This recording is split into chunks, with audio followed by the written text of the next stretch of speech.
Bonjour. Dis bonjour Timouz. Eh bien aujourd'hui je vais vous parler de mon camping-car. J'ai acheté un camping-car il y a près d'un an. Je l'ai utilisé plutôt intensément pendant 8 mois. Bref, je vais faire avec vous un petit bilan de ce qui va plus ou moins bien, que j'ai dû retaper, réparer ou faire jouer la garantie. Malheureusement, il y a beaucoup de choses. 21 choses j'ai repéré, aussi bien sur la cellule que sur le porteur. Quand on a acheté un camping-car assez cher, globalement avec toutes les options et tout ce que j'ai rajouté, c'est quand même autour de 65 000 €. Ça correspond à des économies de toute une vie et un projet de retraite. Eh ben, il y a de quoi faire un grand coup de gueule. Bon, en tous les cas, je vais vous faire avec vous cet inventaire. Et avec Timouz. Allez, à tout de suite. Évérin du sommier. Si celui de droite, il tient avec 3 vis. Mais à gauche, je remarque tout de suite qu'il y a un problème. Je remarque que la fixation a été arrachée et masquée.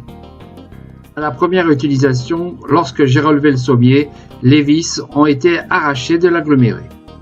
J'ai dû les remplacer par des boulons traversant jusque dans la soute. Pour le lit central, une fois allongé, eh bien, on s'aperçoit qu'une latte est cassée. Je suis obligé de la réparer sommairement avant de la remplacer. Après quelques jours de route, je m'aperçois que la porte du WC ne veut plus fermer. C'est la fixation qui est dévissée. Lorsque je veux tourner le siège conducteur vers la dinette, c'est impossible. Le frein à main gêne. La solution a été de retendre le frein à main de telle façon que la manette soit plus basse. Ce qui n'empêche pas l'accoudoir de taper contre la table régulièrement.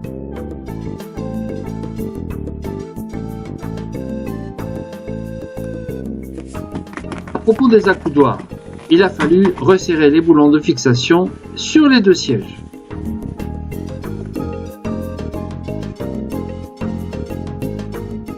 Les tringles à rideaux. La rouille s'est installée sur toutes les tringles et de toutes les baies, et cela seulement au bout de quelques semaines.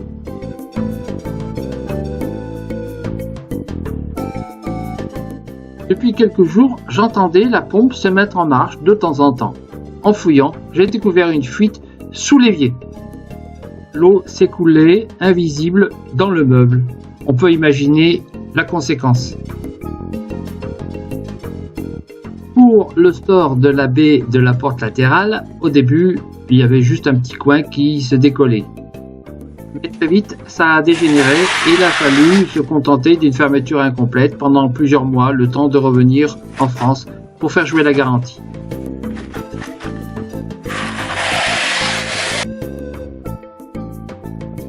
Parlons justement des stores.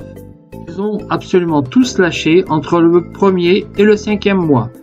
Que ça concerne celui de la dinette en début, puis de la baie latérale, puis des chambres et enfin de la cuisine.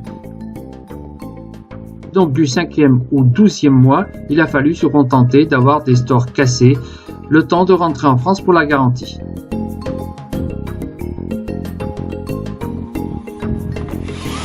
La moustiquaire de la porte latérale peut être efficace, oui, mais à condition qu'elle ferme correctement. Ce qui n'est plus le cas après 6 mois d'usage.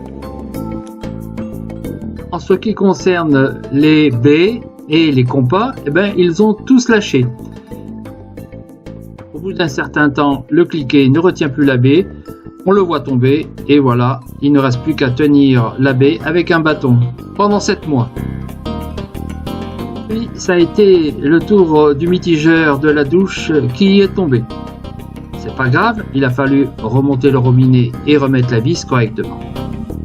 Pas grave, peut-être, mais est-ce normal? Et que dire de cet appuie-tête qui ne reste jamais à sa place? En roulant, j'avais un bruit par vent latéral entre la jointure de la cellule et de la cabine. Pour éviter que l'air s'engouffre dans cet espace, j'ai dû mastiquer.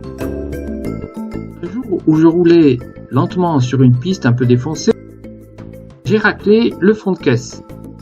Quelle surprise de voir la protection de mon réservoir des eaux usées se détacher. Et si l'on regarde bien, on voit que ce travail dit professionnel, c'est du bricolage. On a raccourci un boîtier et on l'a maintenu par 4 petites vis. Pour info, cette option coûte quand même 310 €. Les fermetures de coffre. Là encore, on voit bien que ça ne marche que de temps en temps. On ne sait pas trop pourquoi, des fois oui. Il faut taper un peu.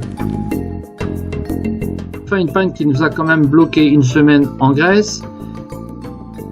Un technicien avait oublié de resserrer les cosses de la batterie du moteur et cela a entraîné la panne du démarreur qu'il a fallu changer.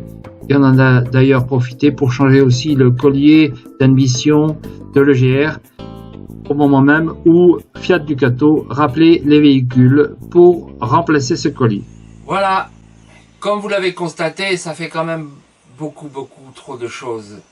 Alors, qui est responsable? Quand on va voir le service après-vente, on vous dit c'est le constructeur. Le constructeur, lui, il a d'autres choses à fouetter, il répond jamais. Et qui c'est qui paye? C'est nous.